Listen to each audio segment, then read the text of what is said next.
Good morning, adventurers. My name is Ben, and welcome to a morning show where I sit around, drink some tea, and talk about D&D.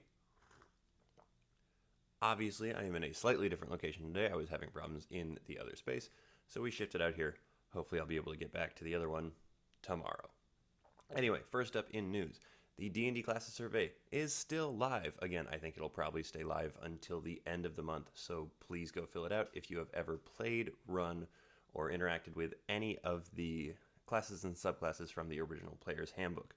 Again, I think they are probably making a revised Player's Handbook, which would be phenomenal because honestly, those classes could use a little bit of love. Um, in terms of stream, I do not know of any streams that are happening today. Again, if you do, please let me know so that I can work them into my rotation of announcements coming up. Um, but given that those two things are short and out of the way today, we are going to move on to our topic for the day. This week, I want to make Character Week. So today, we are talking about creating a character concept, which feels super basic and super broad, but it is probably going to be something that could help out quite a few different people. So, first off, there is no wrong way to build a character, right? Unless you are crossing some boundaries, unless you're crossing some of the rules that have been laid out for the table, there's no wrong way to create a character. So, the goal is really just to have fun with it, and that is what you should be shooting for. Um, I have three different methods that you can sort of work off of. These are not the only three methods, they're just the ones that I end up using most often or recommending to new players most often. So, without further ado, let's dive into it. First up, this one is a little hinky, and I'll tell you why in just a second. But pick a character from popular media to model your character after. And the end of that sentence is very important. You're not going to be able to lift your character directly from popular media. It doesn't work that way. There's weird sort of mechanical problems with that. But more importantly, characters and people from popular media are part of intellectual property law, which means that you won't be able to like stream if you are ripping a character directly from something. It's a whole thing. In a home game, it's usually pretty fine. But if you're planning on putting your content on the internet, you need to make sure that you are not crossing any of those lines because that can get you in a whole heap of trouble, and it is way more of a headache than it is worth. I said just a minute ago that you won't be able to directly translate any character, but you can pull a lot of inspiration from most characters and shuttle it over to D&D. It's a relatively flexible system that allows you to do that. You just have to be able to be willing to make certain assumptions about the character as you go through it. You can change anyone from like I don't know, Malcolm Reynolds from Firefly all the way over to Queen Elizabeth, like the actual living queen in Dungeons and Dragons. There's ways to do that that honestly are not that outlandish to try and do. Um, Again, you have to be able to make concessions and adjustments based on what's going on for a couple of different reasons. One, while it is a flexible system, uh, you are not going to be able to get a beat for beat representation of that character over. There's just not the mechanics for it all the time. But also, you have to remember that you're not going to be the epic hero right away unless you are diving into a high level game or a high level one shot or mini campaign or something like that because that's not how it works. This goes with the people who show up to session one for a starting at level 3 campaign where they have a character who has been in 15 wars and a general and something like that. Like, that's just, that's not it. Sorry. I hate to break it to you, but that ain't it. You're going to be more inexperienced. It's okay to have ideas about your backstory and ideas about getting to that point, but you can't come in at that point if you're going to be, a level 2 fighter. You're not going to be the war hero necessarily, unless it was some fluke or freak accident. So be willing to make those adjustments as you move into character creation.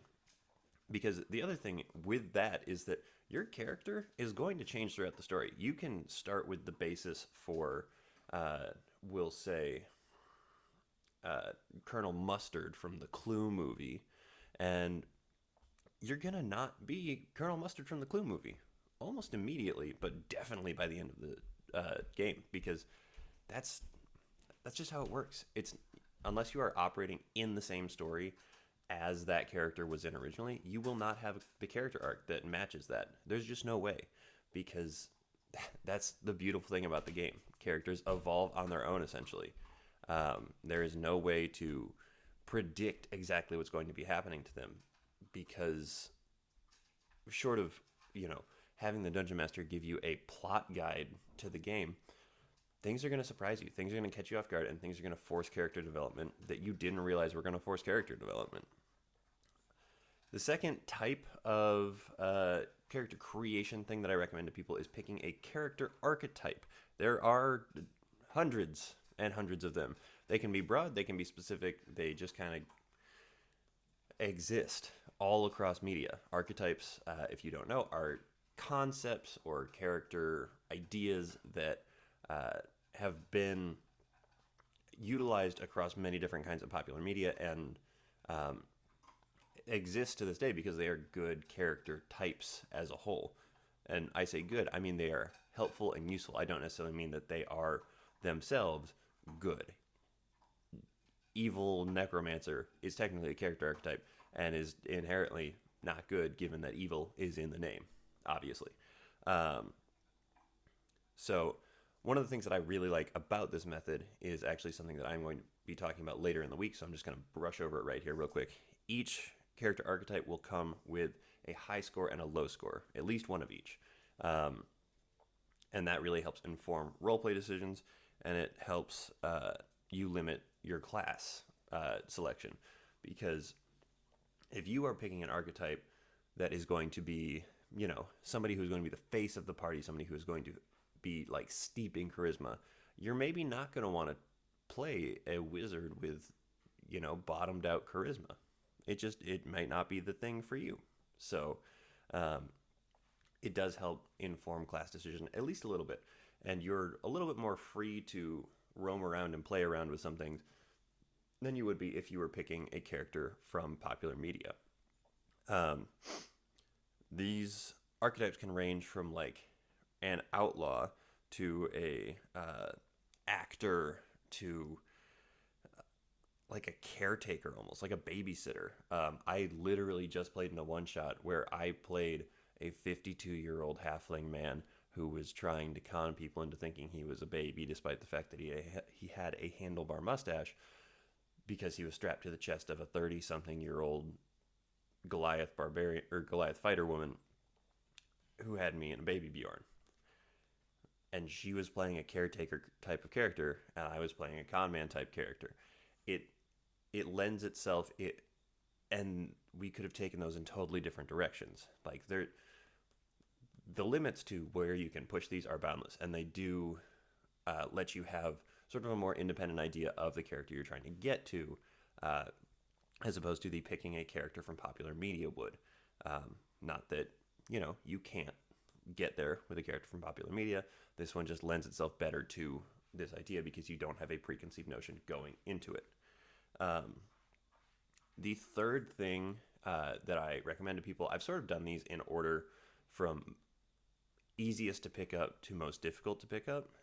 So this one, I don't recommend to new players quite as much, but that has also never stopped me before if they are people who I think are going to be very good at building characters, or who I think have the potential to create a really cool character, they just don't know where to start, is to pick a thing.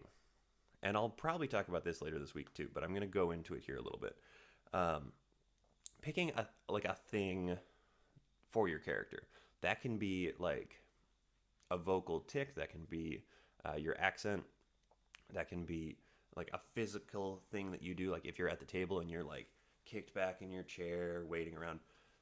That's a thing, that's a posture.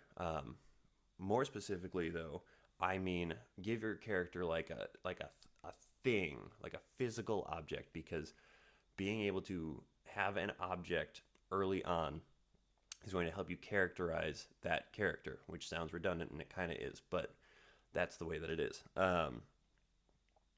You uh, you can have a character with these things that really help define them. Like if you were to think about, if you're a fan of Critical Role, Caduceus Clay, one of his main things is tea, right? Like that could be the jumping off point for a character, just tea. Um, it can be as broad or as specific as you want to. Like it could be this hyper technological specific clockwork compass that you got from your great grandfather who was this person who, and it really informs what your character does. Or it can just be like the word wood, just wood.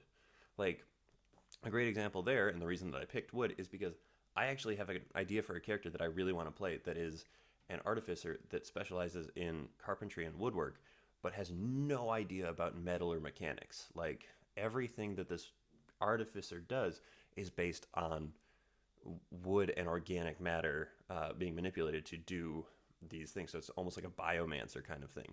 Um, I'm excited to get to play that at some point because I think that I have actually found the right DM to run that for me, which is exciting too. Um, she was very excited about the concept, and so you might be seeing that on Brooklyn Tuesday's channel at some point here. Hi, Brooke. But that all stemmed from just the word wood in my head at some point. Um, if at this point none of these three things have worked for you to try and figure out how to characterize and build a character, ask the rest of the people at the table or who are going to be at the table what they are playing and why they are playing it or that sort of thing.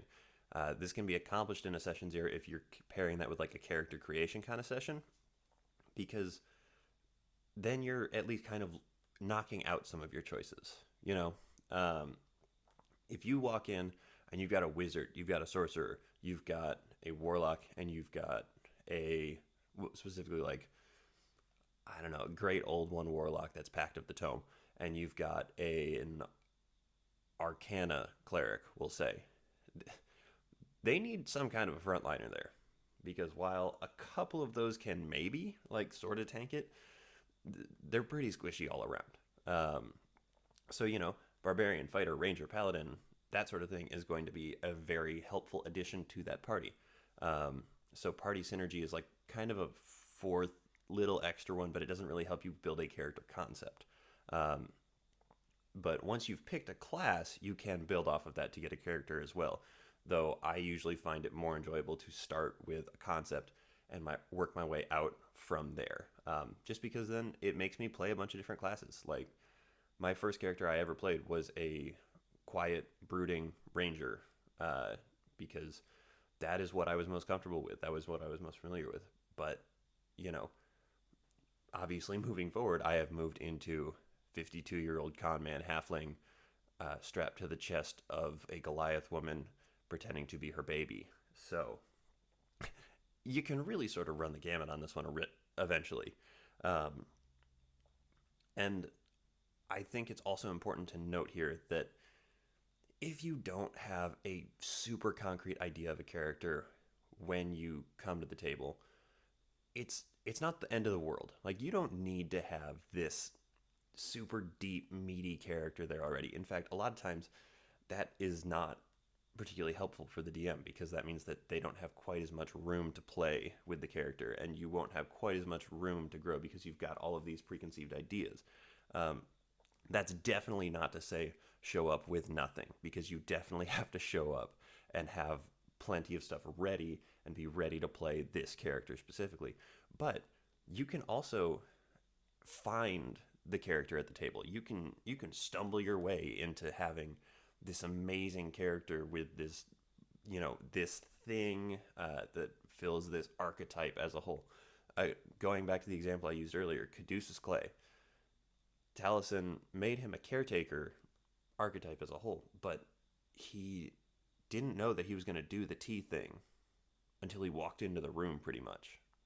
He's gone on record saying that a few different times, which is crazy because when you think of Caduceus, one of the core things that he is the tea man. He like that's part of his nurturing nature. He makes tea for everybody all the time, and so you can find your way into those things, and that is great when it happens. Most of the best moments in D&D are the things that you find at the table.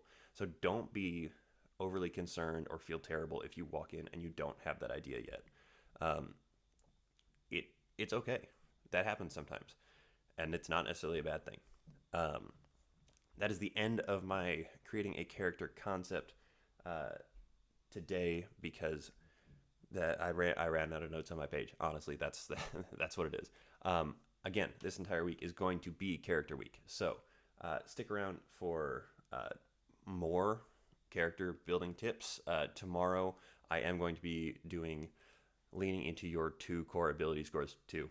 It could be more than that because I have a very specific idea on that, and I haven't heard a lot of people talk about it before, and so I am excited to get to talk about that to you guys, let you know what I mean when I think about that, when I talk about that, because I think that there are a lot of oversights when it comes to that, and I think it's an important thing, especially for DMs to talk to new players about, just because we're so used to like video game logic. But again, we'll talk about that tomorrow. I realized now that I'm at the end of this segment that I don't have any dice sitting around here. So we're going to pretend that I have a die when we get to that point. Okay? Great. Uh, so thank you so much for making me part of your morning routine. I really appreciate you being here. If you enjoyed this, if you are going to continue to come back and watch this, especially, please, please, please follow along, subscribe. The more of you that do, the longer I'll be able to do this. I really am enjoying doing this so far. It's gotten me back on a schedule that I like, and I like getting to start my day talking about Dungeons and Dragons because it's a good game. I like it a lot. So again, thank you so much. Please follow along. Please subscribe. And until next time, prop work. Keep on rolling.